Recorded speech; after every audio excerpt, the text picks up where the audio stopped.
Bonjour et bienvenue dans cette vidéo dans laquelle on va parler d'idées de business. Donc si tu es aspirant entrepreneur, cette vidéo va peut-être t'aider à trouver une idée, en tout cas à affiner le processus qui consiste à trouver une idée. Comme tu le sais, pour moi, l'entrepreneuriat, c'est un des 3 piliers de l'indépendance financière. Et donc, moi, en tout cas, c'est ce qui m'a permis de me libérer, en tout cas d'accélérer énormément la sortie de prison. Voilà, donc si tu veux vraiment voir quels sont ces 3 piliers, je t'invite à regarder dans la description de cette vidéo.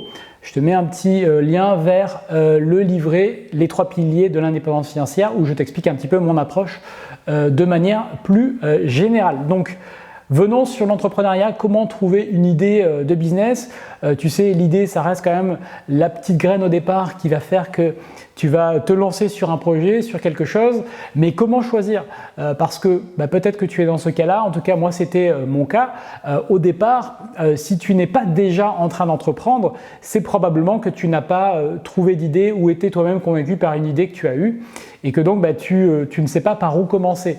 Tu te dis, j'ai pas de compétences particulières, j'ai pas forcément d'idées géniales, d'idées innovantes, et donc tu te dis, je ne vois pas très bien sur quoi je pourrais lancer une activité et parier et investir du temps et peut-être un petit peu d'argent. Donc tout ça est des fois un petit peu déroutant. Donc je vais essayer de te guider dans cette vidéo au travers de 4 points pour te donner des repères et en tout cas la bonne manière d'aborder les choses selon moi pour trouver une idée de business rentable. Après, voilà, j'essaie de te donner le maximum, de synthétiser au maximum ce que j'ai appris. Après, voilà, moi je ne suis pas Elon Musk, hein, je n'ai pas créé PayPal ni Tesla, mais je te parle de ma modeste expérience d'entrepreneur. Donc le premier point que je peux te donner pour trouver une idée de business et en tout cas l'affiner, voir si elle est rentable, si tu n'as pas d'idée, la première étape ça va être de générer des idées, tout bêtement.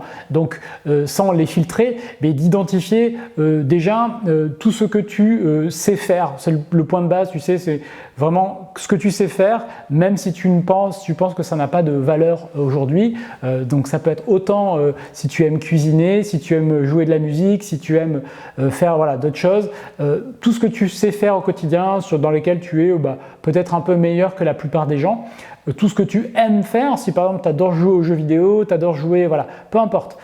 Il faudrait que tu listes tout cela déjà sans juger de son potentiel dans un premier temps. Après,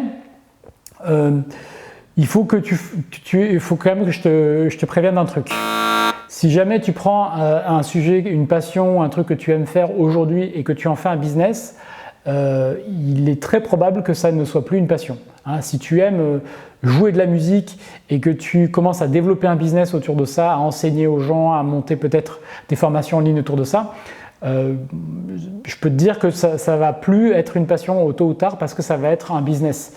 Donc quand tu voudras te détendre, tu vas pas forcément jouer de la musique puisque ça sera du coup ton activité, tu vas faire ça beaucoup de temps dans ta journée, tu n'auras pas envie de le faire. Donc c'est un risque aussi, il faut que tu en aies conscience parce que c'est ce qui se passe chez la plupart des gens qui partent de leur passion. Donc voilà, sois aie conscience de ça. Si tu prends une passion, que tu en fais un business, ça ne sera probablement plus une passion. Donc voilà, il faut que tu prennes ce que tu aimes faire, donc cuisiner, informatique, bricolage, les langues, le dessin, le sport, la vidéo. Voilà, tu prends un truc que tu aimes faire et c'est intéressant de le recouper avec quelque chose que tu sais déjà bien faire. Si par exemple tu es quelqu'un d'organisé, si tu aimes animer des réunions, parler aux gens, si tu aimes résoudre des problèmes, si tu aimes gérer des choses, si tu aimes produire, si tu aimes partager, si tu aimes vendre, si tu aimes inventer. Tu vois, et de trouver quelque chose qui soit à la croisée des chemins entre ce que tu aimes bien faire, les thématiques, et ce que tu sais déjà bien faire, c'est-à-dire plutôt des comportements, des aptitudes naturelles que tu as. Et de trouver des choses à la croisée des chemins, c'est une bonne idée. Donc par exemple, si tu aimes, partager et la cuisine, tu vois, tu sens qu'il y a quelque chose qui peut-être a du potentiel pour toi. Parce que l'idée fondamentale derrière cette approche-là, au-delà de trouver un sujet, c'est de trouver quelque chose qui va suffisamment t'intéresser et dans lequel tu vas pouvoir te distinguer pour déjà y travailler tout le temps et de manière intense, surtout au début, parce que voilà, il va falloir lancer le business et c'est là qu'il faut mettre l'effort. Là, tu ne peux pas te permettre de faire la semaine de 4 heures quand tu lances ton business. Donc, il va falloir que ça t'intéresse et que tu aies peut-être que ça résonne avec quelque chose qui est déjà en toi. tu vois, dans ce que tu sais déjà faire. L'organisation, je te répète, l'animation, la résolution de problèmes, la gestion, parce que c'est ce qui va donner un petit angle unique et peut-être un petit avantage qui te permettra peut-être d'accrocher plus facilement des parts de marché, des clients, etc., etc. Tu vois ce que je veux dire? Donc réfléchis à cette combinaison-là, c'est la première chose. La deuxième chose, c'est que tu vas lister toutes ces idées et tu vas identifier des problèmes que tu vois aujourd'hui dans les différents secteurs que tu as identifiés, des problèmes qu'ont les gens. Et l'idée en fait derrière cela, c'est que si tu as ne serait-ce qu'une personne qui a le problème, potentiellement tu as plein d'autres personnes qui ont le problème. Donc il ne faut pas partir d'un problème que tu imagines, mais d'un problème que tu constates.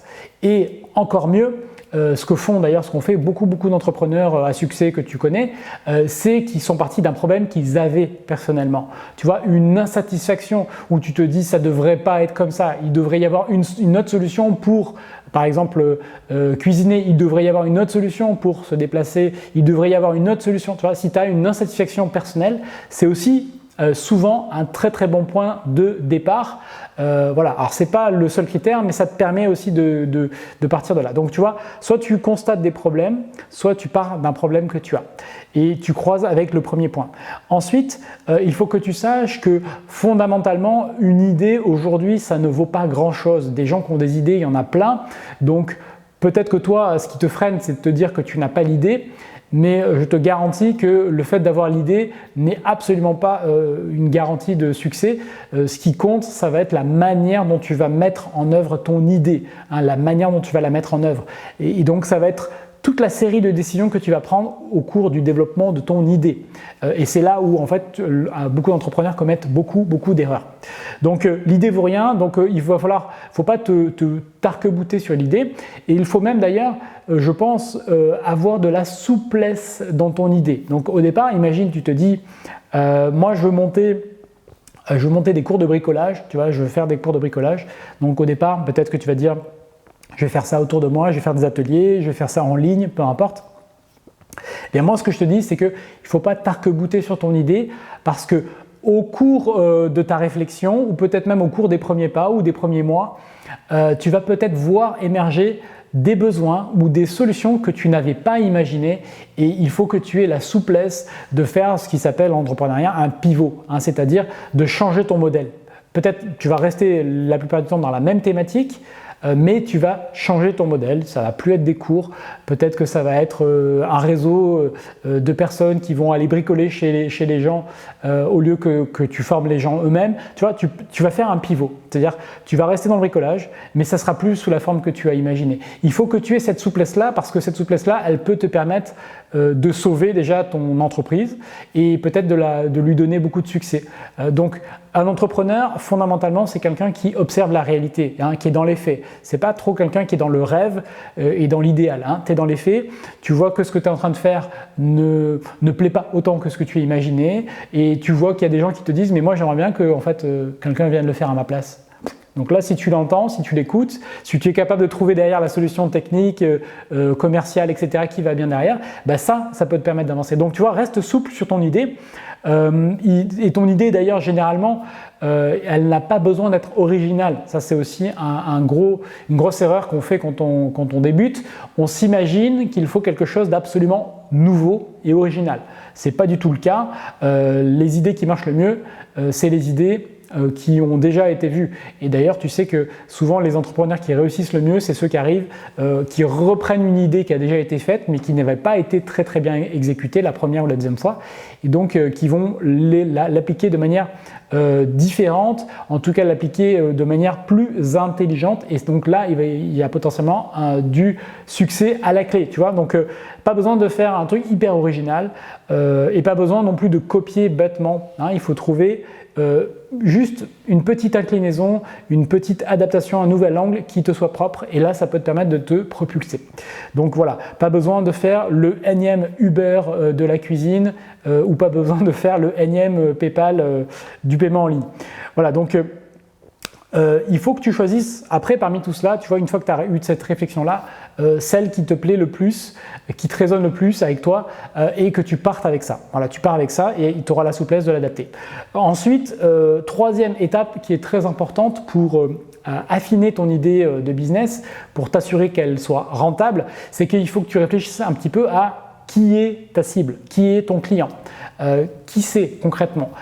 Donc tu vois, on parle souvent de l'aspect démographique, son âge, est-ce que c'est plutôt des hommes, plutôt des femmes, plutôt des personnes non genrées, parce que aujourd'hui il faut penser aussi à cette cible-là potentiellement, ça peut être quelque chose, tu vois, son niveau de revenu, son lieu de vie, tu vois, il peut y avoir plein de choses, sa situation familiale, son intérêt, qu'est-ce qui va la caractériser cette personne, la personne qui va avoir besoin de ton service. L'idée c'est que tu puisses connaître par cœur c'est ton client, ta cible. Donc, tu vois, c'est pour ça que je te disais au départ, si tu pars d'un problème que tu as toi, ça sera beaucoup plus simple parce que ta cible, en gros, ça va être les gens qui te ressemblent, essentiellement. Bien sûr, ce n'est pas une obligation, mais c'est en tout cas beaucoup plus simple quand tu fais comme cela. Tu as aussi, bien entendu, des cas complètement opposés où tu as un entrepreneur qui est très jeune et qui a pour cible, par exemple, des seniors. Ça existe aussi, mais là, ça va te demander une capacité d'écoute et d'adaptation que beaucoup de gens n'ont pas en fait. Donc d'écouter vraiment les seniors, leurs problèmes, de les comprendre et d'apporter des solutions adaptées. Mais en tout cas, l'idée fondamentale à cette étape-là, c'est qu'il faut que tu comprennes tes clients et que tu arrives à décrire leurs problèmes finalement mieux que eux-mêmes ne pourraient les décrire, à mettre des mots que eux n'arrivent pas à mettre sur leurs problèmes. Et si tu arrives à faire ça, tu vas vite t'en rendre compte parce que tu vas expliquer leurs problèmes aux clients. Tu vas dire voilà, franchement, en fait, je pense que votre problème par rapport, je sais pas, au bricolage, pour reprendre mon exemple, c'est pas que vous savez pas bricoler, c'est pas la question des outils, c'est peut-être que c'est à cause de ça. Et la personne, tu vas vite voir si elle se dit oui, ah oui, c'est vrai, je pense que tu as raison, ou alors si elle te dit ça réagit pas, tu vois. Donc tu vas vite t'en rendre compte. Mais si tu fais ça, tu vas tester différents publics peut-être ou différentes approches et il y en a forcément une ou deux qui va se démarquer et là tu sauras que ben voilà, ce sont les arguments et ce sont le bon public c'est le bon public pour pouvoir développer ton idée et développer un petit peu ce que tu vas proposer derrière. Ensuite, quatrième et dernière étape, ça va être d'imaginer ton business model. D'imaginer, ok, une fois que tu as l'idée, tu as ciblé les personnes, tu vois à peu près qui sont tes futurs clients, tes prospects, il va falloir cibler le modèle. Donc le modèle c'est quoi? C'est comment tu vas délivrer ton service ou ton produit et comment tu vas le facturer. Comment ça va se passer concrètement dans la vraie vie de tous les jours? Est-ce que ça va être un abonnement? Est-ce que les gens vont payer quelque chose qu'ils vont acheter une fois? Comment tu vas le distribuer ton produit? Est-ce que ça va être par internet? Est-ce qu'il te faut des personnes sur le terrain? Comment tu vas apporter du service à tes clients? Est-ce qu'il va y avoir un chat en ligne? Est-ce qu'ils vont pouvoir te téléphoner? Voilà, tout ça, il faut que tu le définisses. Et tu vois, tout ça découle des premiers éléments.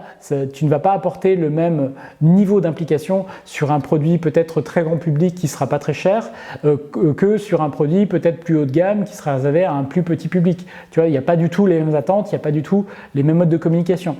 Donc, il faut que tu penses à ça.